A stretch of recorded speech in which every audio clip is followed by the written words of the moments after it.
नमस्कार, एक बार फिर से आप सभी का स्वागत है आपके अपने इस YouTube चैनल पर, जहां पर हम मैथमेटिक्स के अलग अलग सवालों को हल कर रहे हैं और अलग अलग कोर्सेज़ को पढ़ रहे हैं। तो पिछले कई वीडियो हम पढ़ चुके हैं, रीड पर आधारित क्वेश्चंस को हमने सोल्व किया है और उसके जो सिलेबस है उसको कंटिन्यूस पढ़ते हुए आ रहे हैं। तो हमने लाभ हानि पढ़ लिया है, अब हम प्रतिशतता को पढ़ रहे हैं।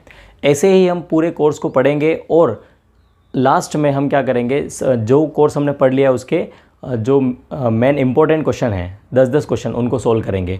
तो पूरा कोर्स पढ़ने के लिए आप हमारे साथ जुड़े रहिए और जुड़ने के लिए चैनल को सब्सक्राइब ज़रूर करें। तो आज जो हम पढ़ने वाले हैं वो हमारा टॉपिक है प्रतिशतता परसेंटेज, जो रीड लेवल 2 में भी है और पटवारी में भी है, तो राजस्थान के पटवारी में भी है। तो सबसे पहले हम देखें कि प्रतिशतता होता क्या है। तो प्रतिशतता को हम देखें तो प्रतिशतता 100 पर आधारित होता है, ठीक है। तो 100 पर आधारित होता है, यानी कि देखो क्या होता है प्रतिशतता। जैसे हम देखें तो प्रतिशत का सबसे पहले हम प्रतिशत के बारे में कहाँ पढ़ते हैं, तो हम स्कूल में पढ़ते हैं कि हमारे इतने प्रतिशत बन गए और मैं पास हो गया, मेरे इतने प्रतिशत बन गए, 60% बन गए या जो भी है। तो जैसे कि हमारे पास जैसे हमने मैथ्स का पेपर दिया और मैथ्स में हमारा जो पूर्णांक था वो 80 मार्क्स का था, ठीक है। और हमारे इस 80 में से 40 मार्क्स आ गए। यदि हमारे 80 पूर्णांक था और उसमें से आए कितने हैं 40, तो हमें प्रतिशत फाइंड करने के लिए क्या करना होगा कि जो पूर्णांक है उसको तो हम यहाँ नीचे लिखेंगे और जो प्राप्तांक है उसको हम ऊपर लिखेंगे। और प्रतिशत ज्ञात करने के लिए हमेशा हम क्या करते हैं, यहाँ पे 100 से गुणा कर देते हैं। तो जब हम इसको सोल्व कर देते हैं तो क्या आएगा, ये आ जाएगा। तो हमारा आंसर आ गया 50%। तो हमारे 80 में से 40 नंबर आए तो वो कितने प्रतिशत हैं, 50% नंबर हमने प्राप्त किए। तो इस तरह से हमें ये पता चल गया कि प्रतिशतता होता क्या है। अब हम इस पर आधारित अलग अलग सवाल हैं, अलग अलग टाइप के सवाल हैं जो कंपटीशन एग्ज़ाम में आते हैं, तो उनको हम सोल्व करने वाले हैं। और इसके भी 2 वीडियो बनेंगे जिसमें हम ये पूरे टाइप्स, जितने भी टाइप्स के क्वेश्चन हैं उनको सोल्व करेंगे। तो सबसे पहले हम देखते हैं। तो सबसे पहला क्वेश्चन हमने लिखा है यहाँ पर कि वह संख्या क्या है जो 850 से 40% अधिक है। तो जब इस टाइप का क्वेश्चन आए तब हम कैसे सोल्व करेंगे, इसको देखना है। 850 से 40% अधिक, तो जो 850 है, ठीक है, जो हमको राशि दे रखी है या संख्या दे रखी है, उसको हम कितना माने, 100 मान लेते हैं। तो 850 को हमने 100 माना। अब इसमें क्या है, 40% अधिक है। यदि ये 100% है तो 40% अधिक तो क्या होगा, 40 इसमें जुड़ जाएगा तो ये बन जाएगा 140%, ठीक है। यानी कि 40% बढ़ा दिया तो 140 हो गया। अब हमें ये फाइंड करना है कि 850 में 40%, 850 से 40% अधिक है तो वो संख्या क्या होगी, तो ये हमें फाइंड करना है। तो जब भी इस टाइप के क्वेश्चन आते हैं, और हमने लाभ हानि में पढ़ा है कि जिसको फाइंड करना है उसको हम ऊपर लिखते हैं, और जो दे रखा है, जैसे हमको फाइंड क्या करना है, ये फाइंड करना है 140, तो 140 हम ऊपर लिखें। और दे क्या रखा है, 100 वाला दे रखा है, तो यहाँ पे 100 लिख दिया। और वास्तविक 100 में जो वास्तविक संख्या है वो कितनी है, 850 है, वो भी दे रखा है, तो 850 को हम यहाँ पर लिख देते हैं। और इसको जब हम सोल्व कर देते हैं तो ये आ जाएगा 1190। तो 1190 वो संख्या है जो 850 में, जो 850 से 40% अधिक है, ठीक है। तो इस टाइप के सवाल को हम सोल्व कर देते हैं। इसके बाद हमने दूसरा सवाल लिया है यहाँ पर कि रमेश के पास 8000 रुपये थे, उसमें से कुल धन का 30% खर्च कर दिया, तो बताओ उसके पास अब कितना धन शेष बचा। ये सिंपल क्वेश्चन है लेकिन ये भी एग्ज़ाम में आ सकते हैं। तो जैसे ही रमेश के पास 8000 रुपये थे, तो हम क्या करें, 8000 रुपये को फिर से वही काम 100 मान लेते हैं, 100, यानी कि 100 हमने मान लिया। अब इसमें जो खर्च हो रहा है, जो बचत हो रही है, उसको हम लिखेंगे। तो 8000 को हमने माना 100, कुल धन का 30% खर्च कर दिया, यानी 100% था कुल धन, उसका 30% खर्च कर दिया, तो अब उसके पास कितना शेष बचा, तो उसके पास बचा 70% शेष बचा, ठीक है। अब तो बताओ उसके पास अब कितना धन शेष, और हमें वो फाइंड करना है कि कितना धन शेष बचा है, यानी कि फिर से हमें 70% को फाइंड करना है। तो जैसा हमने ऊपर वाले क्वेश्चन में किया, इसी प्रकार से इसमें भी करेंगे। जो फाइंड करना है उसको हम ऊपर लिखेंगे, और जो हमें दे रखा है 100 को दे रखा है तो वो लिख दिया, और 100 पर वास्तविक संख्या कितनी दे रखी है तो 8000 दे रखी है तो इसको लिख दिया। ठीक है, ये कट गया और हमारा आंसर आ गया 5600 रुपये, यानी कि वो 30% खर्च कर देता है, उसके बाद उसके पास 5600 रुपये शेष बचते हैं। तो ये 2 टाइप के क्वेश्चन थे जो एग्ज़ाम में आ सकते थे। एक और टाइप का क्वेश्चन आगे हम लेते हैं। तो एक और क्वेश्चन हमने लिया है यहाँ पर, किसी संख्या के 25% में से 25 घटाने पर 25 शेष बचते हैं तो वह संख्या क्या होगी। यहाँ पर हमने जैसे क्वेश्चन लिखा तो हमें यहाँ पर क्वेश्चन में क्या क्या दिखा, सबसे पहले हमने 25% दिखा, यानी 25 दिखा, घटाने पर कितना घटा रहे हैं वो भी 25 है, और शेष भी कितना बच रहा है वो भी 25 है, यानी तीनों संख्या एक जैसी है। तो यहाँ पर ये ध्यान रखना है, जब भी ऐसा क्वेश्चन आए, यानी कि जब तीनों संख्या, देखो इस क्वेश्चन में आंसर क्या आएगा, तो देखो जब तीनों संख्या एक समान हो, जब तीनों संख्या एक समान हो तो इसका आंसर हमेशा क्या आएगा 200 ही आएगा। ठीक है, तो ये ध्यान रखना है कि जब तीनों संख्या एक समान है तो उसका आंसर कितना आएगा 200 आएगा। तो हम करके देख लेते हैं इसको पूरा एक्सप्लेन करके। तो किसी संख्या के 25% में से, माना संख्या x है, तो x का 25%, तो हम लिखते हैं x का मतलब यहाँ पर होता है गुणा। इस चीज़ का ध्यान रखना कि किसी संख्या का, इसका मतलब गुणा, यानी x का 25%, और 25% को हम कैसे लिखेंगे, 25% का मतलब है इस 25 को ऊपर लिखा और प्रतिशत को हटा के हम क्या लिखेंगे 100 लिखेंगे। तो 25% का मतलब होता है 25/100। तो इसको हमने लिखा 25/100 में से, इसमें से हम इस संख्या में से क्या कर रहे हैं 25 घटा रहे हैं, और जब ये घटा रहे हैं 25 तो हमारा जो आंसर आ रहा है वो कितना आ रहा है, वो भी कितना आ रहा है 25 आ रहा है, 25। ठीक है, जब हम इसको सोल्व करते हैं तो ये आएगा 25x/100 minus 25 is equal to 25। इसका हम एलसीएम ले लेते हैं। ठीक है, तो यहाँ पर आएगा ये 25x, यहाँ पर कुछ भी नहीं है मतलब 1 होगा, 1 और 100 का एलसीएम कितना आएगा 100 आएगा, और 1 का भाग जब हम 100 में देते हैं तो हमारा आंसर 100 आता है, और इसके ऊपर जो संख्या है उसका गुणा क्या हो जाएगा 100 से हो जाएगा। ठीक है, तो ये हो गया और इधर आ गया 25। अब इस 100 को हम क्या करें ट्रांसफ़र कर देते हैं, यानी दूसरे पक्ष में ले जाते हैं। ठीक है, तो ये आ जाएगा हमारा 25x माइनस 25 का 100 से गुणा किया तो 2500, और ये 100 उधर गया, यानी कि ये भी क्या करेगा 25 से 100 का गुणा होगा। तो हमारा आंसर जो है वो क्या आएगा 25x माइनस 2500 बराबर 25 और 100 का गुणा भी कितना हो गया 2500। अब हम क्या करते हैं कि माइनस के 2500 को दूसरे पक्ष में ले जाते हैं। तो माइनस वाली संख्या जब दूसरे पक्ष में जाती है तो वो क्या बन जाती है प्लस की संख्या बन जाती है। तो ये आ जाएगा 25x बराबर, पहले से ही 2500 था और एक और 2500 गया और वो प्लस हो जाएगा, इन दोनों को जोड़ दिया तो ये हो गया हमारा 5000। और x बराबर, जब हम x की वैल्यू फाइंड करते हैं तो इसके जो मल्टीप्लाई में है उसको हम दूसरे पक्ष में ले जाएंगे। तो 25 को दूसरे पक्ष में ले गए तो यहाँ पर क्या है 5000 और उसमें 25 का भाग दे देना है।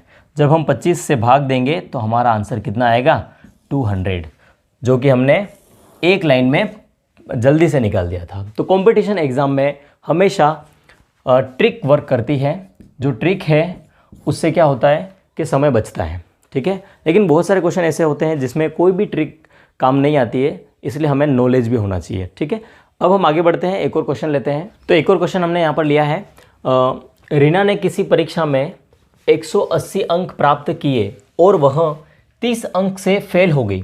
ठीक है, यदि परीक्षा का उत्तीर्णांक 30% हो तो परीक्षा का कुल पूर्णांक क्या होगा। ठीक है, तो यहाँ पर हम इस सवाल को भी उसी तरीके से सोल्व करेंगे जैसे हमने पहले दो तीन सवाल हमने सोल्व किए। लेकिन यहाँ पर देखना इसमें अलग क्या है, 180 अंक प्राप्त किए। ठीक है, तो इसने प्राप्त अंक कितने हैं 180 और वह 30 अंक से फेल हो गई, यदि उत्तीर्णांक 30% है, यानी कि 180 अंक थे और वो 30 अंक से फेल हो गए, यानी कि हम इसमें अगर 30 अंक जोड़ देते तो वो क्या होता, वो पास हो जाती। तो पास हो जाती तो वो अंक कितने हो गए, यानी 210। और उत्तीर्णांक का जो परसेंटेज है वो कितना है, 30% है, यानी कि 210 है वो कितने प्रतिशत है, पूर्णांक जो है उस पूर्णांक का 30% है, यानी कि 210 है वो 30% है, यानी उत्तीर्णांक। अब हमें ज्ञात क्या करना है, कुल पूर्णांक जो हमें फाइंड करना है, कुल पूर्णांक। तो कुल पूर्णांक परसेंटेज में कितना होगा, तो कुल पूर्णांक परसेंटेज में 100 होगा, यानी 100% हमें फाइंड करना है। तो जैसा कि हमने पहले 2-3 क्वेश्चन में सोल्व किया कि जिसको हमें फाइंड करना है उसको हम ऊपर लिख देते हैं, यानी 100% हमें फाइंड करना है तो हमने 100 को ऊपर लिख दिया। जो परसेंटेज में हमें दे रखा है 30% दे रखा है, 30%, और वो 30% की वास्तविक संख्या कौन सी है, 210। यहाँ पर कंफ्यूज नहीं होना है, हमें यहाँ पर सवाल में 180 अंक दे रखा है, लेकिन हम उसमें 30 जोड़ते हैं, इसके बाद उत्तीर्णांक 210 बनता है। तो जो वास्तविक संख्या 30% की है वो कितनी दे रखी है, 210। और जब हम इसको सोल्व कर देते हैं तो ये आ जाएगा 7 या 21 और 700 अंक। तो पूर्णांक कितना है, 700 नंबर का। ठीक है, तो अभी तक हमने 3-4 क्वेश्चन जो हमने सोल्व किए वो सभी इस टाइप से ही सोल्व हो रहे हैं। ठीक है, तो इसको ध्यान रखें और प्रैक्टिस करते रहें। एक और सवाल हमने यहाँ पर लिया है, रोहित ने किसी परीक्षा में 25% अंक प्राप्त किए जो उत्तीर्णांक से 20 अंक कम थे। उसी परीक्षा में मोहित ने 35% अंक प्राप्त किए जो उत्तीर्णांक से 18 अंक अधिक थे। तो बताओ परीक्षा का पूर्णांक क्या है। तो यहाँ पर जो हमने ये सवाल पढ़ा उस टाइप का अगर सवाल कंपटीशन एग्ज़ाम में आता है या जब भी हम सोल्व करते हैं तो इसको हम कैसे करेंगे, अंकों का अंतर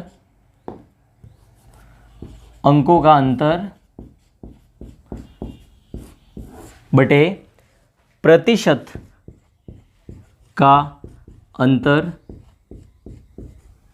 और मल्टीप्लाई 100।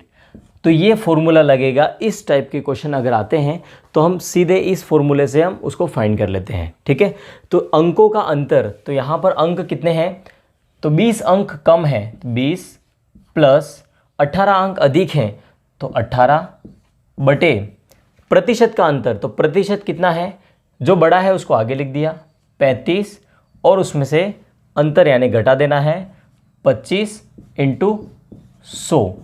तो यहाँ पर जो आंसर आएगा वो कितना हो जाएगा, ये 38/10 × 100। तो ये सोल्व करते हैं तो हमारा आंसर आ जाएगा 380 या 380 नंबर। तो परीक्षा का पूर्णांक कितना आ गया, 380। अब यहाँ पर आप सोच रहे होंगे कि अंतर फाइंड करना था तो यहाँ पर जोड़ क्यों दिया। तो यहाँ पर देखें, जैसे हम एक उदाहरण लें कि ये हमारा एक पॉइंट है जहाँ से मैं 5 किलोमीटर पीछे हूँ। ठीक है, और मेरा दोस्त है जो 5 किलोमीटर आगे है। अब यहाँ पर सवाल हो कि हम दोनों के बीच का अंतर कितना है, तो हम दोनों के बीच का अंतर कितना हो जाएगा, 5 किलोमीटर तो यहाँ से मैं हूँ और 5 किलोमीटर आगे ये यहाँ से है, तो कुल अंतर कितना हो गया, 10 हो गया। ठीक है, तो इसी टाइप से जो अंक कम है, उत्तीर्णांक से कम है 20 और उत्तीर्णांक से अधिक है 18, तो इन दोनों को इसलिए आपस में जोड़ दिया है। ठीक है, तो इस टाइप के क्वेश्चन को हम इस फॉर्मूले से फटाक से सोल्व कर देंगे, तो ध्यान में रखें इस फॉर्मूले को। अब हम आगे बढ़ते हैं, एक और क्वेश्चन लेते हैं। यहाँ पर एक और सवाल हमने लिया है। यहाँ पर हमने जैसे ही आपने क्वेश्चन देखा होगा तो यहाँ पर आपको 3 स्टार दिखे होंगे, यानी कि ये क्वेश्चन जो है वो एकदम से 3 स्टार टाइप का है, यानी कि एग्ज़ाम में इस टाइप के क्वेश्चन पूछे जाते हैं। चुनाव से संबंधित प्रतिशतता में हमेशा इम्पोर्टेंट क्वेश्चन होते हैं चुनाव संबंधित। ठीक है, तो इस क्वेश्चन को सॉल्व करते हैं। इससे जुड़ा एक और क्वेश्चन सॉल्व करेंगे हम। किसी चुनाव में 2 प्रत्याशी थे जिनमें एक प्रत्याशी को 65% मत प्राप्त हुए और वह 2100 मतों से विजयी हो गया। तो बताओ चुनाव में कुल कितने मत पड़े। ठीक है, तो जैसे सबसे पहले हम माने कि कुल मत, प्रतिशत में कुल मत कितने हैं, 100%, ठीक है। कुल मत एक प्रत्याशी को, ठीक है, एक प्रत्याशी को 65% मत प्राप्त हो गए, ठीक है। अगर एक प्रत्याशी को 65% मत प्राप्त हुए तो दूसरे प्रत्याशी को कितने प्राप्त होंगे? दूसरे प्रत्याशी को कितने होंगे? 100 माइनस 65%, यानी कि 35% मत दूसरे प्रत्याशी को प्राप्त हुए। अब जो दूसरा प्रत्याशी है वो पहले प्रत्याशी से हार गया, लेकिन हारने का अंतर यानी 65% मत इसको मिले और उसको कितने मिले? 35%, यानी कि हार का जो अंतर रहा वो कितने प्रतिशत मत रहा? 30% मत रहा, ठीक है। 65% पहले प्रत्याशी ने प्राप्त किए, 35% दूसरे प्रत्याशी ने प्राप्त किए। तो इन दोनों का जो अंतर है वो कितना है? 30%, यानी 30% वोट जो सेकंड प्रत्याशी था वो कम लाया, इसलिए वो चुनाव हार गया। और यहाँ पर आंकड़ों में भी दे रखा है कि वहाँ 2100 मतों से विजयी हो गया, यानी कि इसको कितने वोट मिले? 2100 वोट अधिक मिले, ठीक है। तो यहाँ पर 30% अधिक वोट किसको मिले? यानी पहले प्रत्याशी को। तो 30% मतों के रूप में कितना हो जाएगा? 2100 मत, ठीक है। तो 2100 मत 30% के बराबर है और हमें क्या फाइंड करना है? कुल मत फाइंड करना है। तो जो हम पहले से क्वेश्चन में करते हुए आ रहे हैं वही करना है। जिसको फाइंड करना है उसे हम ऊपर लिखेंगे और जो दे रखा है प्रतिशत में कितना दे रखा है? 30%, यानी कि 30 मल्टीप्लाई 30% का मतों के रूप में कितना है वो? 2100 मत। अब हम इसको सोल्व कर देते हैं तो यहाँ पर ही आ जाएगा 7000 मत। तो कुल मत कितने पड़े? 7000, जिसमें वो पहला प्रत्याशी 2100 मत से जीत गया और 2100 मत 30% के बराबर हैं। और वो 30% कैसे निकला? तो पहले जो प्रत्याशी के मत थे उसमें से दूसरे प्रत्याशी के मत का प्रतिशत घटा दिया तो वो हमारा आ गया, ठीक है। तो इस तरह से हम ये चुनाव संबंधी क्वेश्चन को भी इसी टाइप से सोल्व करेंगे। एक और क्वेश्चन हम इसमें लेते हैं। तो एक और सवाल हमने लिया है यहाँ पर चुनाव से संबंधित, जो कि एग्ज़ाम की दृष्टि से बहुत ज़्यादा इंपॉर्टेंट है। किसी चुनाव में 2 प्रत्याशी थे जिनमें एक प्रत्याशी को 60% मत प्राप्त हुए तो हारने वाले को 2400 मत कम प्राप्त हुए। तो बताओ जीतने वाले प्रत्याशी को कितने मत मिले? अब यहाँ पर क्या है कि हारने वाले जो हारा है उसको 2400 मत कम मिले हैं, ये यहाँ पर बताया गया। तो यहाँ पर देखें कुल मत, तो यहाँ पर कुल मत कितने प्रतिशत होंगे? 100%। कुल मत 100%। एक प्रत्याशी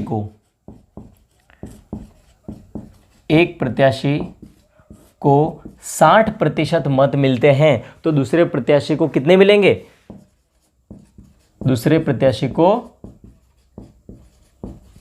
100 माइनस 60, यानी कि 40% वोट दूसरे प्रत्याशी को मिले, ठीक है। तो वही फिर हारने का जो अंतर था, हारने का अंतर कितना हो जाएगा? हारने का अंतर 60 में से हम 40 को घटा देते हैं तो हारने का अंतर प्रतिशत के रूप में कितना हो जाएगा? 20%। तो जो हारने वाला है वो 2400 मत कम मिले, यानी कि जो 20% है, 20% उसको मतों के रूप में कितना मिला है? 2400 मत, ठीक है। अब यहाँ पर ध्यान रखना है कि हमें सवाल में पूछा क्या है? सवाल में पूछा है कि जीतने वाले प्रत्याशी को कितने मत मिले, ठीक है। अब यहाँ पर हम ध्यान रखें कि जो फाइंड करना है हम उसको ऊपर लिखते हैं, लेकिन यहाँ पर गलती नहीं हो कि हम 100 लिख दें। तो हमें जो पूछा है जीतने वाले प्रत्याशी को 60% वोट मिले तो ऊपर हम लिखेंगे 60, और नीचे जो हमें दे रखा है हमारे पास जो है आंकड़ा, तो 20% का आंकड़ा है हमारे पास, तो यहाँ पर हमने लिखा 20 गुणा 20% वास्तविक मतों के रूप में कितना है? 2400। जब हम इसको सोल्व कर देते हैं तो ये आ जाएगा 7200 मत। तो कुल 7200 मत जीतने वाले प्रत्याशी को मिले, ठीक है। तो इस टाइप से हमने 7 क्वेश्चन सोल्व कर लिए हैं, लेकिन अभी भी 7-8 क्वेश्चन ऐसे हैं अलग अलग टाइप के जो अभी सोल्व होने बाकी हैं। तो उसको हम अगले वीडियो में सोल्व करेंगे और वो इससे भी ज़्यादा इंपॉर्टेंट है। तो जैसा कि आपने वीडियो में देखे बहुत सारे इंपॉर्टेंट क्वेश्चन हमने सोल्व किए हैं और भी इम्पोर्टेंट क्वेश्चन है जो हम इसके अगले वीडियो में लेने वाले हैं, और पूरे रीट का हम कोर्स कंप्लीट करने वाले हैं और पटवारी का भी कोर्स हम कंप्लीट करने वाले हैं। तो आप हमारे साथ बने रहें और उसके लिए आप चैनल सब्सक्राइब करें, और आप अपने जितने भी हो सके उन दोस्तों के साथ वीडियो को शेयर करें और लाइक करें, और उन्हें भी बोलें कि चैनल को सब्सक्राइब करें। धन्यवाद।